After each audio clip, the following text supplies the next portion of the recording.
I set myself a challenge to get 10 platinums in only 10 days, and I set myself some rules, so here they are. 1, it must be a game I genuinely want to play, so no shovelware. If you don't know what shovelware is, they are games that probably cost about £1 and can be platinumed in around 10 to 30 minutes, or just requires you to press one button throughout the whole game. Yes, I'm looking at you, my name's Mayo.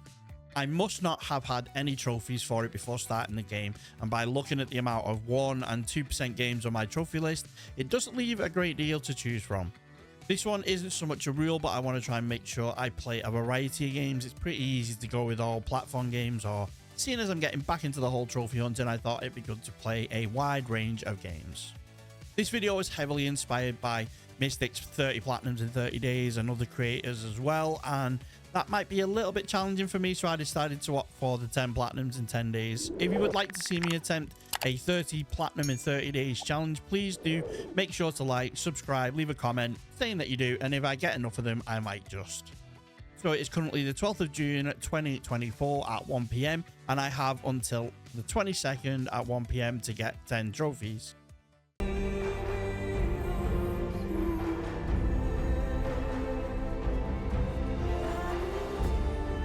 Now, in preparation for this video, I have been watching a bunch of them, and a mainstay on each of them that people go to and put one, and it's quite easy to get in the bank, is a Telltale story game. I wanted to do something a little bit different, and I went with the most recent release, that being The Expanse, based on the Amazon TV show of the same name.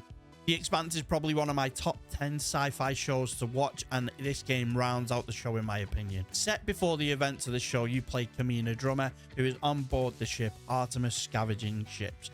Throughout the game, you run into and hear from some familiar faces, and by the end of it, you find out how she ends up on Tycho Station in time for the show's events. Like all Telltale games, the trophy list is pretty straightforward. Complete each episode. Captain Drummer! What are your orders?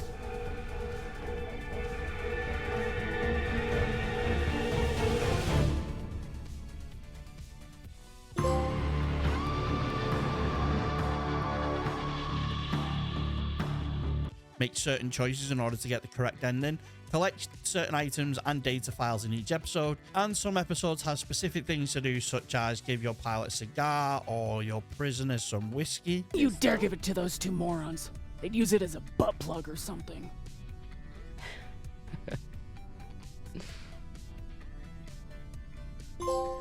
Honestly, I have never played any Telltale games at all before this one, thinking that they were just cheap clickathons, but I was wrong, and as a massive fan of The Expanse, I had an amazing time. And with that platinum done, it was on to the next one.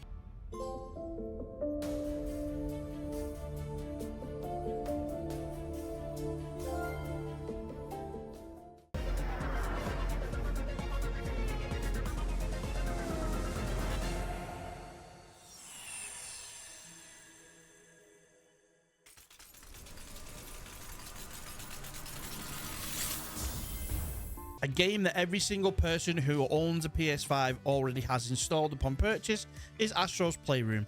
And before I started looking up platinum hunting, I had no idea that it was an actual game, let alone that it had a trophy list with a platinum. It's also just been announced that there is a full release game being dropped named Astro, and after playing Playroom, I might just pick it up. The game is meant to be an intro into the new DualSense 5 with its internal microphone, haptic triggers, along with the already established gyro movement, but it is essentially a love letter to PlayStation, with collectibles being from all different types of PlayStation tech, some of which I didn't even know existed.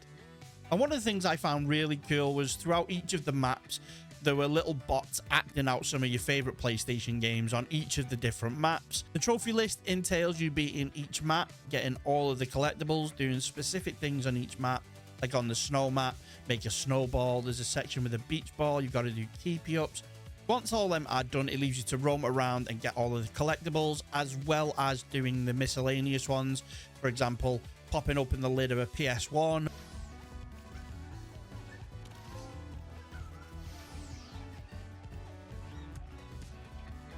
Walking under the PlayStation Home. And then, you know, we had to get the platinum trophy by getting the trophy for holding a trophy. Yes, I did just say trophy a little bit too much. And bam, another game is done.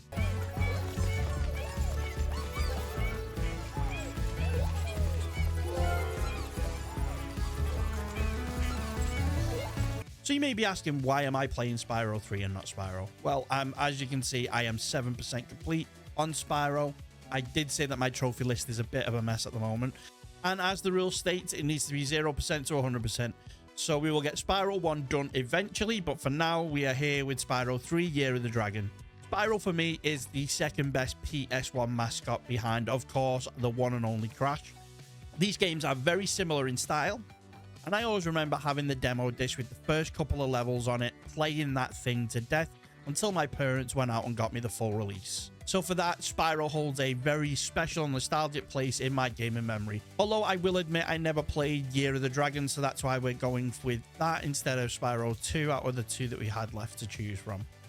Spyro 3 is a pretty straightforward platinum to get, and thankfully you do not need to 100% the game and collect everything in order to get it, which is quite rare these days. Each zone has 5 levels, and nearly all levels have different things to do for trophies, and some are unmissable, some are collectible, and they are all pretty easy. There was one boss that got on my nerves a little bit, but in the end we got it. I fished it up.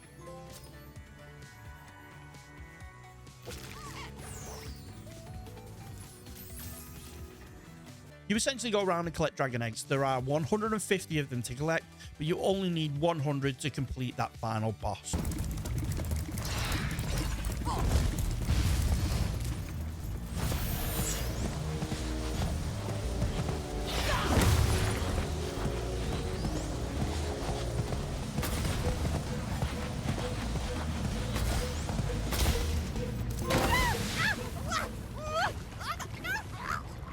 And once you've got all those trophies and completed the game, it will leave you with one trophy left over.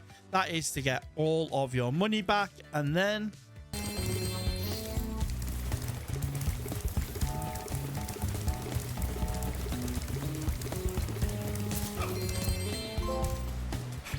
Drat! Double drat! Drat, drat, drat, drat, drat, drat, drat! I never knew dragons were so fast! It's kind of pathetic, you get all erratic about dirty dishes congesting the sink. I'm tired of your bothers, remember our fathers that dwelled in a world filled with rubbish and stink. But when all hope was lost, someone raised from the dust. He was handsome and cunning, his haircut had style, courage was shining in his eyes as he said, screw you guys, mind your own business, I'm off now, goodbye. Huzzah, he's off now, goodbye.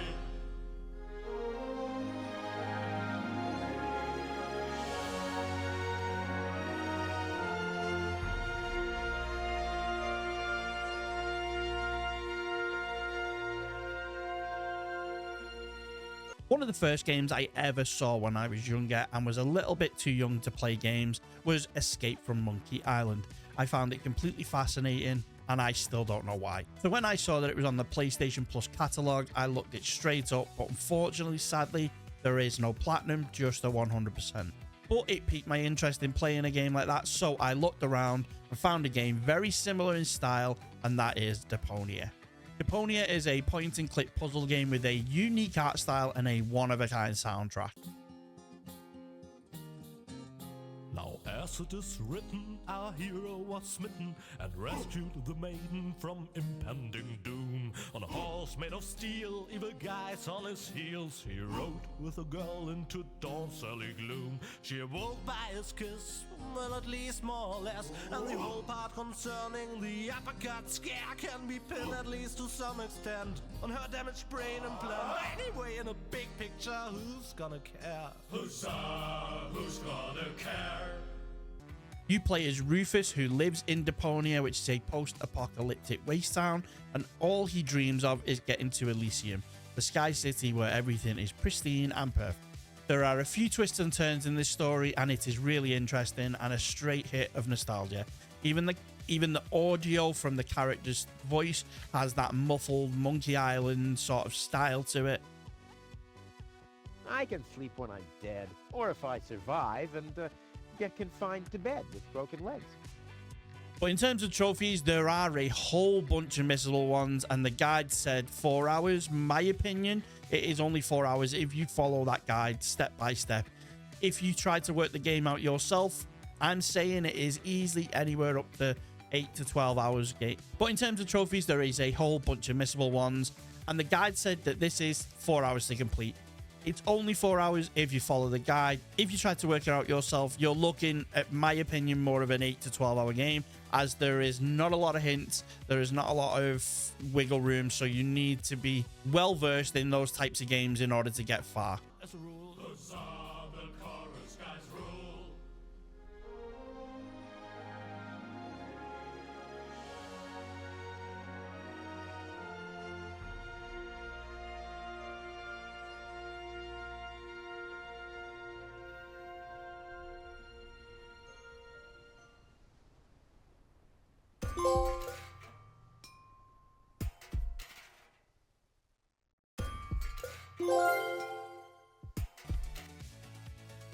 Undertale was a game that was raised to massive critical acclaim when it was originally released in 2015, and I was someone that missed the gravy train as it was originally released on PC.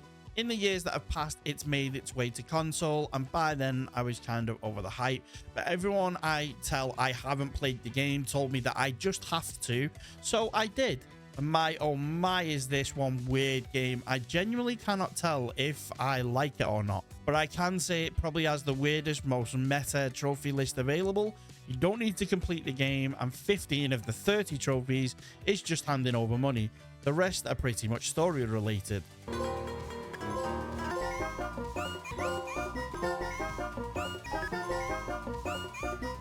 But yeah, it's definitely interesting, but I'm really on the fence as to whether it was worth all that hype and all that rave years ago. But we are now halfway through on the trophies and onto a game that is a straight, complete change up.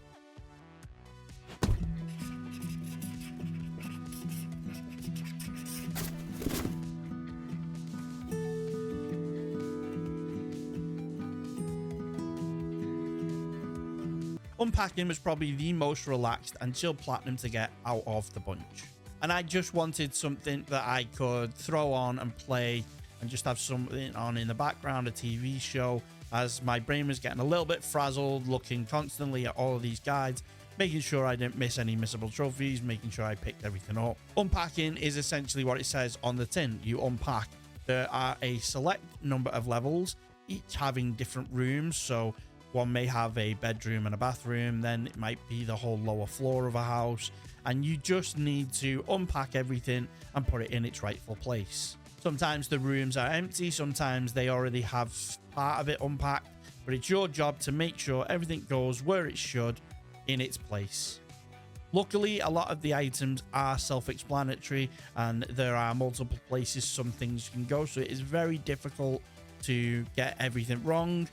For the most part, I maybe had like 1 or 2 things in the wrong place by the time I was finished, and it tells you that they're in the wrong place, so you just need to wiggle around until you get it right. The trophies, again, are also pretty simple on this. You just need to complete every level, obviously complete the game, and then a handful of miscellaneous ones. For example, there was one to solve a Rubik's Cube.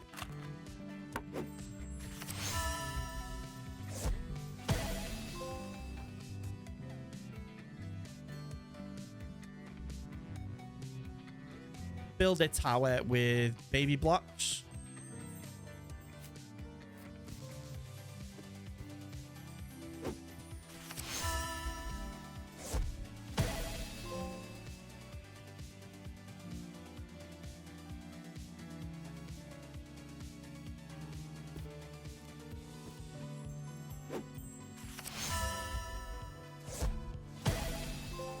And making sure you flush every toilet in each of the levels. Once all of those are done, bam, another platinum gained.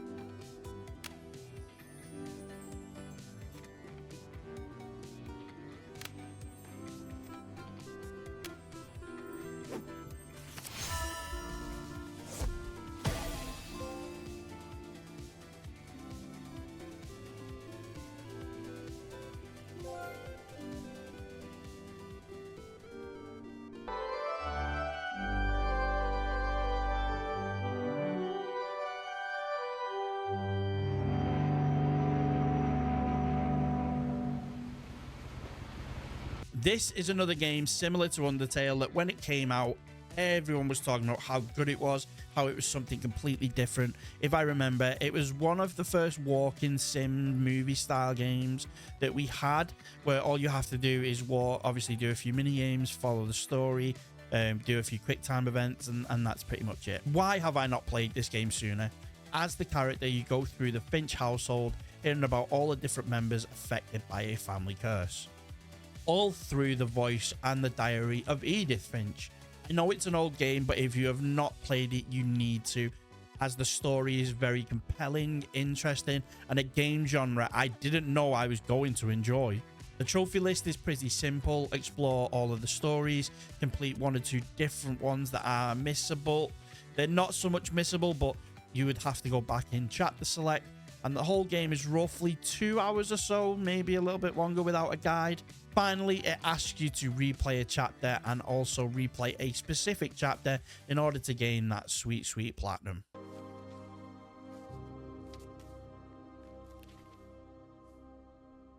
Calvin's story felt strangely familiar. When I was younger, I remember trying to do the exact same thing.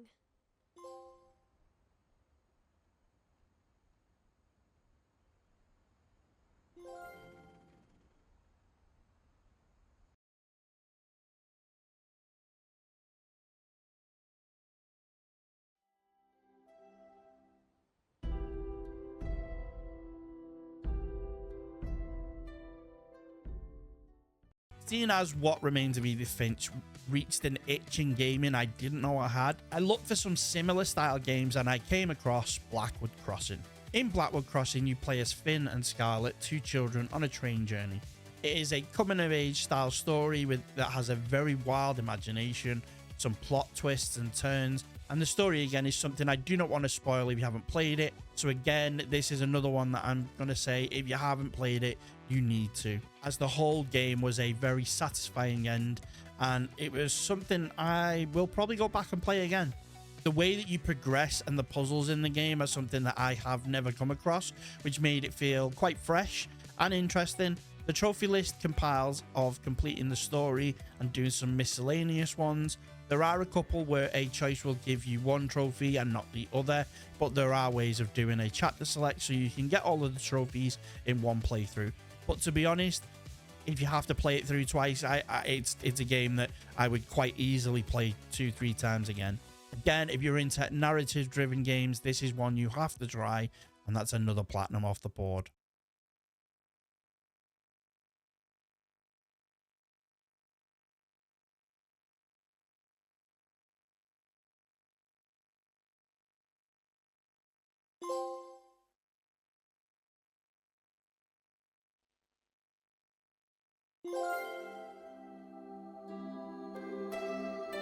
See a blonde-haired boy, he be playing in the fields, and his daddy lifts him up on his steering wheel. He says, one day, son, this'll all be yours, and the banks of the rivers are lined in gold. The Artful Escape is an eclectic, electric music side-scroller and is nothing like I have played before. You play as Francis, who is set to play a tribute act for his super famous uncle but doesn't want to play that style of music and feels like he is in the shadow of his uncle. Through this, you go on a journey to become the artist that you want to be. As I was playing through this, there were some voices that sounded very familiar, and I was right. In this, there are some big actors in Lena Headey, Mark Strong, and the late Carl Weathers, which to me was pretty cool for a game that I've never really heard of. This is probably the shortest trophy list of all the platinums. There really are no missable, as there is a chapter select, and if you're into funky games and cool music, this one is going to be a enjoyable time for sure. From I and I can go for the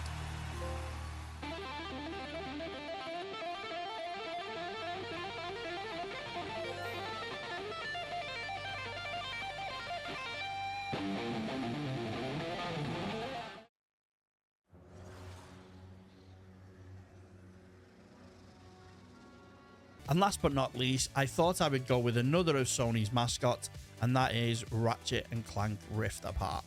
I've never been a massive fan of Ratchet and Clank. As I said previously, I was more of a Crash Spyro fan, so I'm not well versed on the story of Ratchet and Clank, but I remember when this was being advertised, it was a flagship game for the PlayStation 5, all the different dimensions and how everything was like did seamless and went together, so I decided to give it a go. Also, the platinum wasn't too long, so that was a plus side. So there are about 8 worlds, and you play through half of them as Ratchet, the main protagonist, and a new character to the series, which is Rivet, who is essentially your doppelganger, your other dimension version of Ratchet. Between the two of you, you have to mend the dimensions before everything folds in on itself. The trophies consist of level-specific things to do, such as kill 5 dinosaurs, jump on specific balloons, collectibles such as getting bolts, finding spy bots and Lombax orbs, and then also complete the story. Once you've done all that, you will need to start a new game plus, or challenge mode as it's called, as there is a trophy for purchasing all weapons, but you can only do that in the new challenge mode, as 2 of them are only obtained in challenge mode. And once that was done, that was the 10th and final trophy popped.